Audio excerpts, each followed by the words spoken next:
Hello guys, welcome to our channel S with travel. তো আরও একটা নতুন ব্লগে সবাইকে স্বাগত। তো গাইস, আজকে কিন্তু আমি আর একটা নতুন ব্লগ নিয়ে চলে এসেছি। আর আজকের ব্লগে, যেহেতু আগের ব্লগে আমি তোমাদেরকে বলেছিলাম আমি শান্তিনিকেতন আছি, আর এই ব্লগে তোমাদেরকে আমি শান্তিনিকেতনের সমস্ত সাইট সিন গুলো তোমাদেরকে ঘুরিয়ে দেখাবো। তো তার জন্য কিন্তু অলরেডি আমরা বেরিয়েছি। তো আগের ব্লগটা কিন্তু অবশ্যই তোমরা দেখে নিও, কারণ আগের ব্লগে কিন্তু শান্তিনিকেতন ট্যুর প্ল্যানের সমস্ত ডিটেলসে একটা ভিডিও আমি করেছি। তো অবশ্যই কিন্তু আগের ব্লগটা দেখো। আর আমি কিন্তু আজকে অলরেডি শান্তিনিকেতনের সাইট সিন দেখাবো এই ভিডিওতে। তো আমাদের বেরোতে বেরোতে একটু লেট হয়ে গেছে, কারণ খাওয়া দাওয়া করে বেরোতে বেরোতে অনেক লেট হয়ে গেছে। তো জানি না কতটা কি কভার করতে পারবো।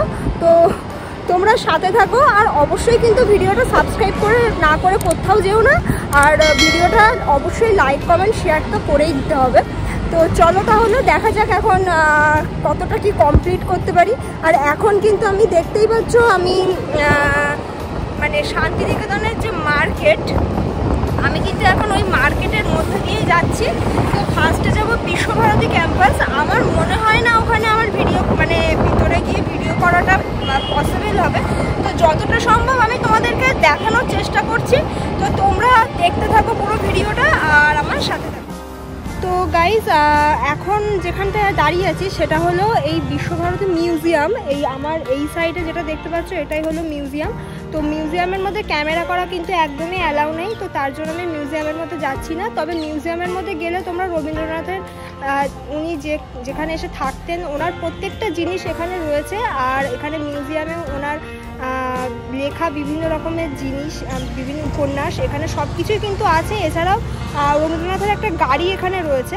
তো সব কিছু মিলেমিশে মিউজিয়ামটা তোমাদের ভালো লাগবে এটুকু বলতে পারি, কারণ আমি আগে এসেছি শান্তিনিকেতনে, আমি আগে দেখেছি।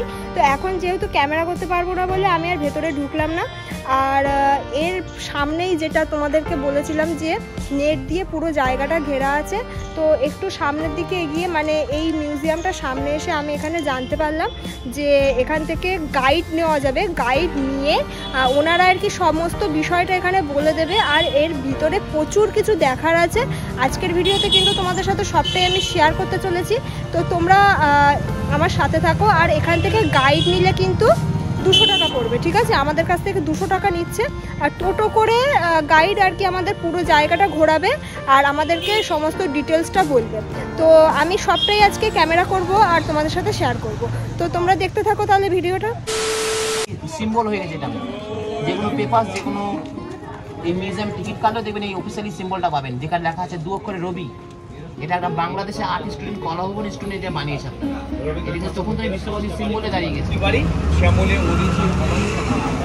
এবং এটা আপনার রাষ্ট্রে প্রবেশ হবে, যেখানে ওনার 6টা বাড়ি রয়েছে, যেটা উনি শেষ জীবনে 40 বছরের পর বসবাস করেছিলেন। 6টা বাড়ি, শ্যামলী, উদয়ন, গোড়া, মালঞ্চ, কোনাক, বিচিত্রা, এই ধরনের বাড়ি ওনার উপন্যাসের নাম ধরে। যে কোনো ওনার সর্বব্যবহারের জিনিসগুলি রয়েছে 6টা বাড়ি।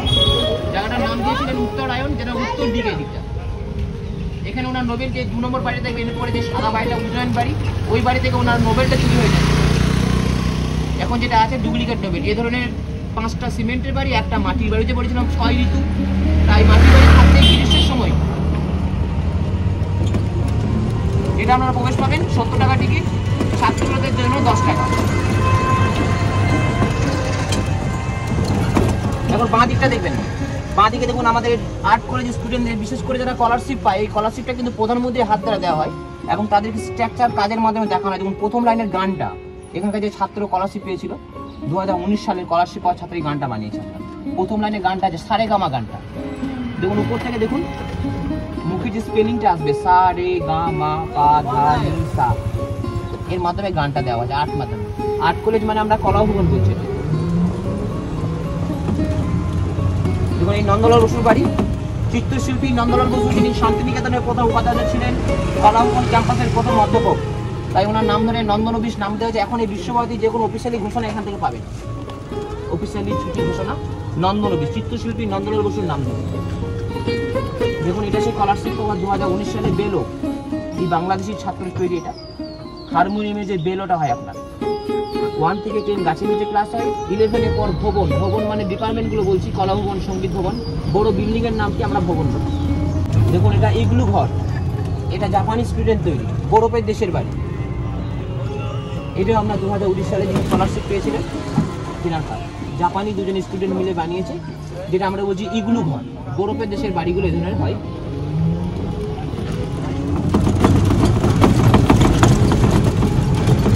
এই জায়গাটা আপনারা আই কার্ড থাকলে ভারতীয় স্টুডেন্ট প্রবেশ করতে পারবে। সেন্ট্রাল গভর্নমেন্ট তাই ভারতবর্ষের যে কোনো ছাত্র আই কার্ড দেখালে এই ক্যাম্পাসে প্রবেশ হতো। যেটা আর্ট গ্যালারির মাধ্যমে যে ছবিগুলো আছে, ছাত্রদের পেন্টিং, এই বাড়িটার মধ্যে যেটা আমরা বলি কলাভবনের আর্ট গ্যালারি, পুরো ওই পাশে ছাত্রদের আঁকা কাজ,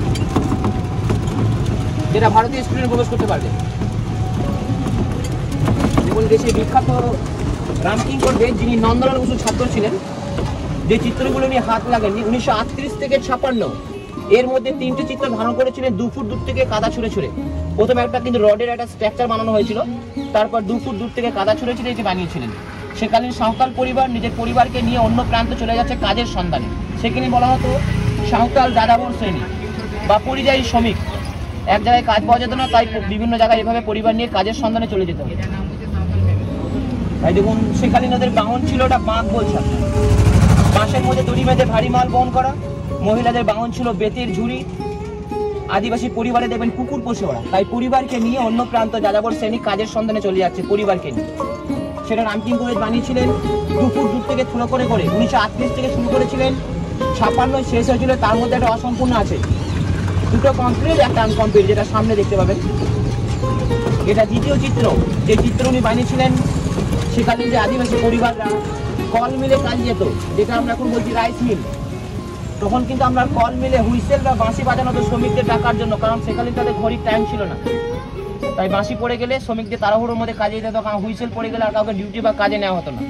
তাই সেই অনুযায়ী আদিবাসী পরিবার বাঁশি শুনে খুব তাড়াহুড়োর মধ্যে কাজে যাচ্ছে।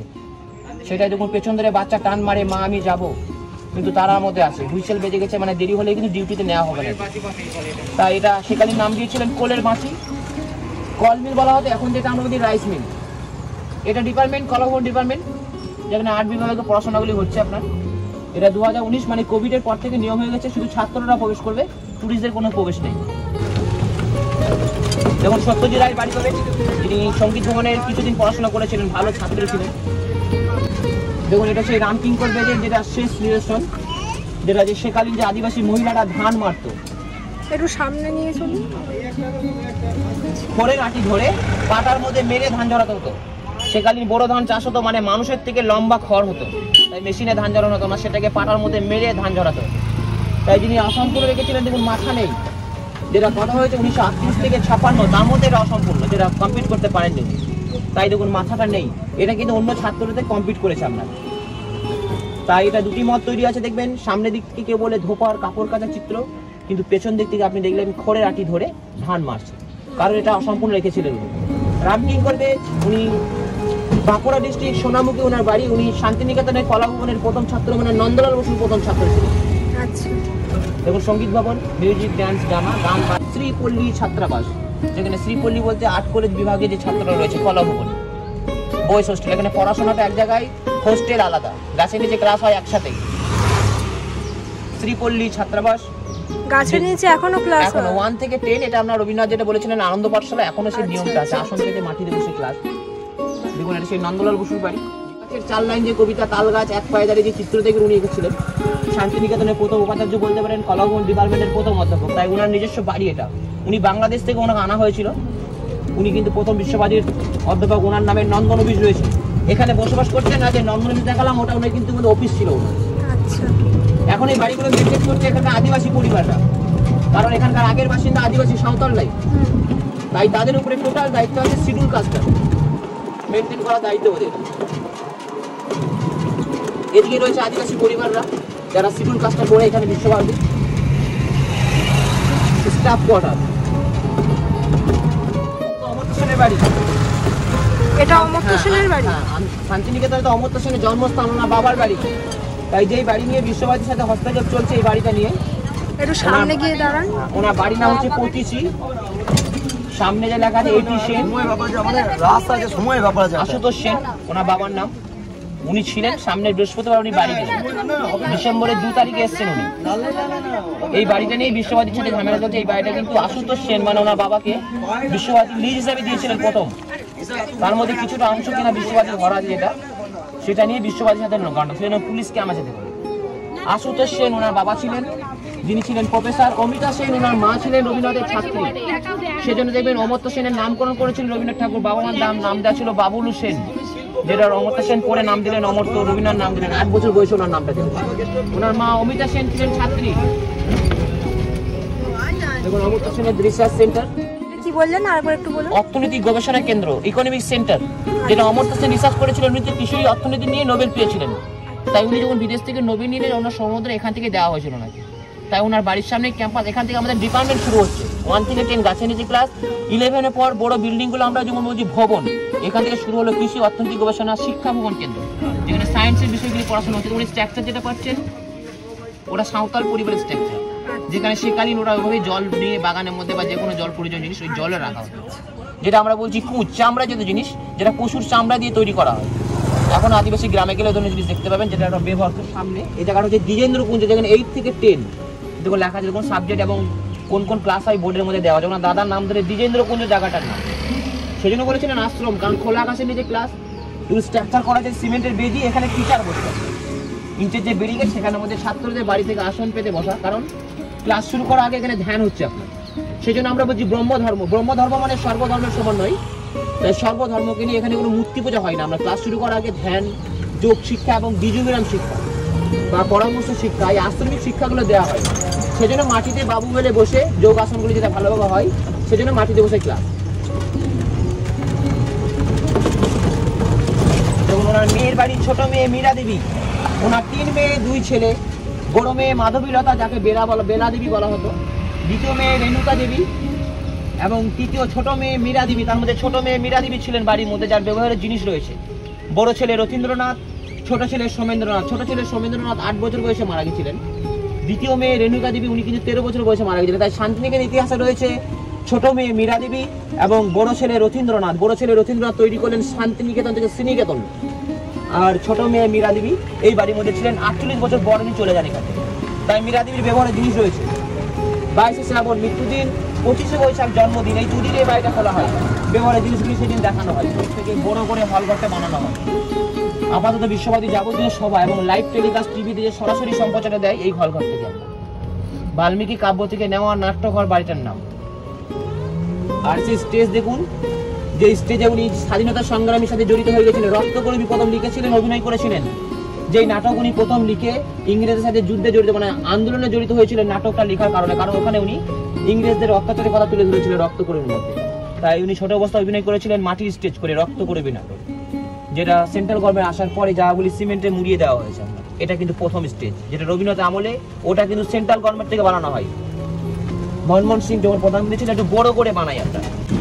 এই জায়গা ওনার বাবা প্রথম কিনেছিলেন 16 আনা মূল্য দিয়ে। 16 আনা মানে 1 টাকা। ভুবন মোহন সিংহ রায়, যিনি ছিলেন রায়পুরের রাজা, ওনার বাবা মহর্ষি দেবেন্দ্রনাথ ঠাকুর শান্তিনিকেতন আসেন পালকি চড়ে। রায়পুর থেকে পালকি চড়ে এসে কিছুক্ষণ আরামের জন্য বিশ্রাম নিয়েছিলেন। পালকি দান করেছেন এবং এই গাছটার নিচে এই পালকি স্ট্রাকচার দেখছেন। আত্মার শান্তি পেয়েছিল, জায়গা ওনার চয়েস হয়েছিল। বন্ধু ভুবন সিংহ ওনার বন্ধুই ছিলেন, তাই বন্ধুর কাছ থেকে জায়গা কিনতে চাই, কিন্তু বন্ধু মানুষ ওকে জায়গা ফ্রিতে দিতে চেয়েছিলেন, কিন্তু উনি ফ্রিতে নেননি। উনি সেকালীন এই 20 বিঘা জায়গা প্রথম নিয়েছিলেন, যেটা 16 আনা মূল্য দিয়ে, যেটা এখন হিসাব হচ্ছে 1 টাকা। 1 টাকা মূল্য দিয়ে প্রথম কলকাতা হাইকোর্ট থেকে রেজিস্ট্রি করেছিল ভুবন মোহন সিংহ মহর্ষি দেবেন্দ্রনাথ ঠাকুরের নামে 20 বিঘা জায়গা। তাই উনার বাবা এই জায়গার আগের নাম দিয়েছিলেন ভুবনডাঙ্গা। দেখবেন এখনো ম্যাপের মধ্যে আছে ভুবনডাঙ্গা মৌজা। দেখুন এই দূরে একটা বাড়ি দেখাবো, শান্তিনিকেতন গৃহ, যে বাড়ি ওনার বাবা নির্মাণ করে বাড়ির নাম দিয়েছিলেন শান্তিনিকেতন। আগে কিন্তু নাম ভুবনডাঙ্গা, বাড়ি তৈরি করে বাড়ির নাম দিয়েছিলেন শান্তিনিকেতন গৃহ, শান্তিনিকেতন বাড়ি। ওইটা দেখে রবীন্দ্রনাথ ঠাকুর জায়গার নাম দিলেন শান্তিনিকেতন। আগের নাম ছিল ভুবনডাঙ্গা মৌজা। দেখুন একটা ধ্যানের বেদি রয়েছে, সিংহাসন, যেটা মহর্ষি দেবেন্দ্রনাথ ঠাকুর 1862 সালে সে প্রথম ধ্যানের আসরে বসেছিলেন 5 জন স্টুডেন্ট নিয়ে। তারপরে রবীন্দ্রনাথ ঠাকুর 1901 সালে যে 5 জন স্টুডেন্ট নিয়ে প্রথম ক্লাস শুরু করেন ওপেন পাঠশালা এখান থেকে। তাই আমাদের শান্তিনিকেতনের শুভ আরম্ভ সূচনা এখান থেকে হচ্ছে। দোল বলুন, মেলা বলুন, যে কোনো উৎসবের শুভ আরম্ভটা এখান থেকে, ছাতিমতলা থেকে। তাই সে অনুযায়ী বুধবার সকাল দিকে খোলা থাকে, ছুটির দিকে সকাল 7টা থেকে 8টা। সর্বধর্মের মানুষের প্রবেশ হয়। সাদা পায়জামা পাঞ্জাবি পরে প্রবেশটা করতে হবে। যেমন ওনার বাবা উপাসনা করেছিলেন 1 ঘন্টা সকাল দিকে, বুধবার ছুটির দিন, সেই ছুটির দিনেই খোলা হয়। বা 122টা দরজা। মেয়েরাও ঢুকতে পারে? সর্ব মেয়েদের সাদা শাড়ি, ছেলেদের সাদা পায়জামা, সর্বমানুষ মানে সর্বধর্মের মানুষ, স্টুডেন্ট বলে নয়, টুরিস্টরা প্রবেশ করতে পারবে। সেই বুধবার সকাল দিকে 6টার দিকে খোলে, 7টার দিকে খোলে, 1 ঘন্টা খোলা থাকে। আমাদের বিশ্ববাদী যে উপাচার্য, বিদ্যুৎ চক্রবর্তী সহ টিচার, অধ্যাপক এবং ভালো ভালো ছাত্ররা এসে এখানে ধ্যানটা করবে।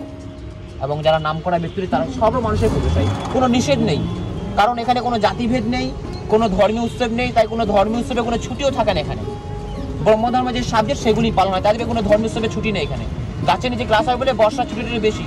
দেখুন এখান থেকে পাবেন তাল গাছের চিত্র। দেখুন একটা বাড়ির মাঝে তাল গাছ, যেখানে তাল গাছ এক পায়ে দাঁড়িয়ে, সব গাছ ছাড়িয়ে উঁকি মারে আকাশে, কবিতা লিখেছিলেন রবীন্দ্রনাথ ঠাকুর। পরে দেখুন বিশ্ববাদী প্রফেসর তেজসচন্দ্র সেন বাড়িটা বানিয়েছিলেন, গাছটাকে মাঝে রেখে বাড়িটার নাম দিয়েছিলেন তালর ধ্বজ বাড়ি। ধ্বজ মানে পতাকা, বাড়ির মাঝে পতাকা হিসেবে দাঁড়িয়ে আছে, এটা আমাদের বেদি। তাই দেশ স্বাধীনে পরে তখন পতাকা কিন্তু ব্যবহার হতো না, তাই এটাকে উনি পতাকা সাজিয়েছিলেন তালর ধ্বজ।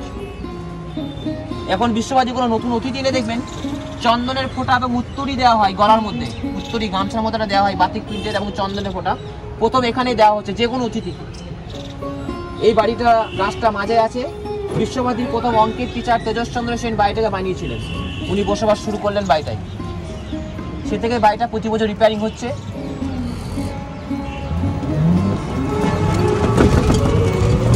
সহজ পাঠের প্রথম পাতায়, সহজ পাঠের প্রথম পাতায় পেন্টিং করলেন ওই যে নন্দলাল বসু, চিত্রশিল্পী। চিত্রশিল্পী উপাধি ওখানে রবীন্দ্রনাথ ঠাকুর দিয়েছিলেন, যেমন সহজ পাঠের প্রথম পাতায় উপাধি দেওয়া হয় চিত্রশিল্পী নন্দলাল বসু। ওই যে 3 সিঁড়ি দেখছেন, ওনার বংশের যে 3টে ধাপ, বাংলাদেশ, জোড়াসাগর, শান্তিনিকেতন। ওনার বাবা কিন্তু বাংলাদেশ থেকে এসেছিলেন, শান্তিনিকেতন নয়, জোড়াসাগর থেকে শান্তিনিকেতন। তাই 3 সিঁড়ি বানিয়ে গেছিলেন উনি। 1862 সালে পড়ে এসে কোপাই নদীর তীর থেকে একটা বট গাছ লাগিয়েছিলেন, 3টে সিঁড়ি বানিয়ে গেছিলেন, যে ওনার বংশের 3 ধাপ। পরে রবীন্দ্রনাথ এই গাছের নিচে বসে একটা কবিতা লিখলেন, কোমর পাড়ার গরুর গাড়ি, বোঝাই করা কলসিয়ারি, 4 লাইন লিখলেন। দেখবেন 5 লাইন, হাট বসেছিলেন শুক্রবারে বংশীগঞ্জে পদ্মাবাড়ি, যেটা বাংলাদেশ, সেকালীন ভারত বাংলাদেশ মিলে হাট কবিতা, কারণ সেকালীন ভারত বাংলাদেশ ভাগ হয় নাই। এটা এখন নাম হচ্ছে 3 পাহাড়, যেটা 3 সিঁড়ি পরে বানানো হয়েছে, সেজন্য জায়গাটা পুরোটা নাম হচ্ছে 3 পাহাড়, 3 পাহাড়ি বট গাছ। তো বন্ধুরা আমি এই দাদার টোটো করেই কিন্তু এতক্ষণ ধরে ঘুরলাম, আর এই দাদা খুব সুন্দর করে কিন্তু পুরো বিষয়টা আমাদেরকে বুঝিয়েছে। এখানকার প্রত্যেকটা জায়গা কিন্তু আমাদেরকে খুব সুন্দর করে বুঝিয়েছে। তো এই দাদার সাথে একটু তোমাদের পরিচয় করিয়ে দেই। তোমরা শান্তিনিকেতন ঘুরতে আসলে অবশ্যই কিন্তু দাদার সাথে কন্ট্যাক্ট করে নিতে পারবে। তো দাদা তোমার নামটা একটু বলো। আমার নাম হচ্ছে পলাশ, আমি শান্তিনিকেতনে টোটো চালাই। আচ্ছা, তো তোমার নাম্বারটা একটু বলে দাও আমাদের দর্শকদের জন্য, যাতে সবাই এখানে আসলে তোমার সাথে কন্ট্যাক্ট করে নিতে পারে, সুবিধা হয় আর কি। আমার নাম্বার হচ্ছে 7797272762। শান্তিনিকেতনে এসে আমার এই নাম্বারে ফোন করলে যে কোনো জায়গা থেকে আমি আপনাকে ড্রপ করতে পারবো। তাহলে আমার ঠিকানা হচ্ছে শান্তিনিকেতন উত্তরায়ণ রবীন্দ্র ভবনের সামনে আমার টোটো স্ট্যান্ড। আচ্ছা, তো দাদার কাছ থেকে দাদাকে অসংখ্য ধন্যবাদ আমাদেরকে ঘুরিয়ে আনার জন্য আর সমস্ত ডিটেলসটা শেয়ার করে দেওয়ার জন্য। আর তোমরা কিন্তু শান্তিনিকেতন আসলে অবশ্যই দাদার সাথে কন্ট্যাক্ট করো, কারণ দাদা কিন্তু খুব সুন্দরভাবে আমাদেরকে বুঝিয়েছে। তো ঠিক আছে বন্ধুরা, আমি কিন্তু এখন আছি কোপাই নদীর একদম পাশে। তো এটাই কিন্তু কোপাই নদী, দেখতেই পাচ্ছ, আর একদমই জল শুকিয়ে গেছে। তো ওই দিকে দেখতে পাচ্ছি অনেকগুলো লোকজন রয়েছে। তো এটাই কিন্তু কোপাই নদী, আর এই দিকে দেখতে পাচ্ছ এইদিকে কিন্তু হাট বসেছে। তোমাদেরকে একটু ক্লোজ করে দেখাই, দেখো এখানে কিন্তু হাট বসেছে। জামা কাপড় থেকে শুরু করে হাতের জিনিস, মানে হাতে তৈরি করা বিভিন্ন রকম মাটির জিনিস সমস্ত কিন্তু এই হাটে বিক্রি হচ্ছে। এটা খানিকটা শান্তিনিকেতনের সোনাঝুরির হাটের মতোই, তবে অতটা বড় নয় হাটটা, মোটামুটি ভালো, জায়গাটা খারাপ না। আর এটাই কিন্তু সেই কোপাই নদী, যে নদীকে নিয়ে রবীন্দ্রনাথ ঠাকুর লিখেছিলেন যে আমাদের ছোট নদী চলে আগে পাকে। তো এটাই কিন্তু সেই কোপাই নদী। তো এই সাইডটা তোমরা একটু দেখো, আর এখান দিয়ে এক ব্রিজ করা রাস্তা, তো ব্রিজের ওপরে আমরা দাঁড়িয়ে আছি। আর এই সাইডটা দেখো, নদীতে তো একদমই দেখছি জল নেই। তো এর আগে একবার আমি শান্তিনিকেতন এসেছিলাম, তখন নদীতে বেশ জল ছিল, আর জানি না কেন এখন জল নেই। তো প্রচুর ট্যুরিস্ট দেখো টোটো করে অলরেডি চলে এসছে এখানে ঘুরতে আর হাটটা দেখার জন্য। যেহেতু আমরা বাইক নিয়ে এসছি এখানে, তো এখান থেকে দেখি কঙ্কালীতলার মন্দিরে যাওয়ার ভীষণ ইচ্ছা আছে, তো এখন সেদিকেই যাচ্ছি। আর সামনে আর কী কী ট্যুরিস্ট স্পট পড়ে সবটাই তোমাদের এই ভিডিওতে শেয়ার করব, তোমরা দেখতে থাকো সাথে।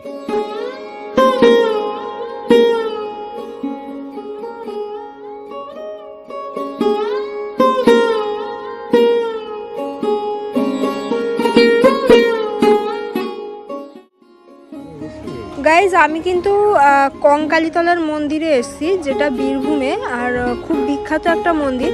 তো দূরে দেখতে পাচ্ছ যেটা, এটাই কিন্তু মন্দির। তো আমি মন্দিরটা তোমাদের কাছ থেকে দেখাবো, তো চলো তাহলে। তো গাইজ এটা কিন্তু শিব মন্দির, আমি এখান থেকে যেটা জানতে পারলাম যে এটা কিন্তু শিব মন্দির। আর কঙ্কালীতলার যে আসল যে মন্দিরটা সেটা কিন্তু ওই সাইডে আছে, দূরে দেখতে পাচ্ছ, এই যে এইটা কিন্তু মন্দির। তো চলো তাহলে আমি তোমাদেরকে একটু কাছ থেকে দেখাই।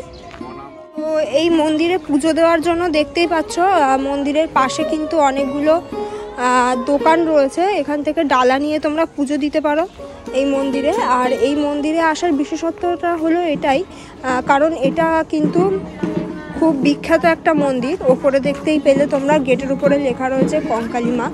তো এটাই কিন্তু সেই বিখ্যাত মন্দির, যে মন্দিরটা আজকে তোমাদের এই ভিডিওতে আমি শেয়ার করছি। দেখো তোমরা, প্রচুর লোক কিন্তু এসেছে এখানে, আর প্রচুর লোক কিন্তু এখানে এসেছে, দেখতেই পাচ্ছ পরিবেশটা খুবই সুন্দর। একটা চাতাল, বড় একটা চাতাল করা রয়েছে, তো বেশ ভালোই লাগছে সব কিছু মিলিয়ে। তো শান্তিনিকেতন আসলে কিন্তু এই কঙ্কালী মার মন্দির অবশ্যই তোমরা এসো। এটা শান্তিনিকেতনের যে আর কি কোপাই নদী আছে, কোপাই নদী থেকে এটা 9 কিলোমিটার মতো লাগে। তো আমরা বাইকেই চলে এসেছি, তোমরা টোটো করে ঘুরতে আসলে অবশ্যই কিন্তু এখানে এসো। তো গাইজ আজকের ব্লগটা কেমন লাগলো অবশ্যই আমাকে জানিও। আর আমি কিন্তু আমার নেক্সট ব্লগে আর শান্তিনিকেতনের আরও বেশ দুটো মোস্ট পপুলার জিনিস, একটা হলো সুরুল রাজবাড়ি আর আরেকটা কিন্তু সোনাঝুরির হাট, আমি নেক্সট ব্লগে শেয়ার করব। তো অবশ্যই তোমরা আমাকে জানিও এই ব্লগটা তোমাদের কেমন লেগেছে, কারণ আমি কিন্তু এই ব্লগে শান্তিনিকেতনের সাইট সিনগুলো মোটামুটি সবগুলোই আমি এই ব্লগে শেয়ার করেছি। তো এখন প্রায় সন্ধে হয়ে যাচ্ছে, আর যেহেতু কঙ্কালী মার মন্দির এটা আমার শেষ ছিল এখানে আসা, তো এখান থেকে বেশ অনেকটা দূর আমাদের যেতে হবে হোটেলে। তো আজকের ব্লগটা এখানে স্টপ করে দিলাম, দেখা হবে আবার নেক্সট ব্লগে। তো চলো টাটা।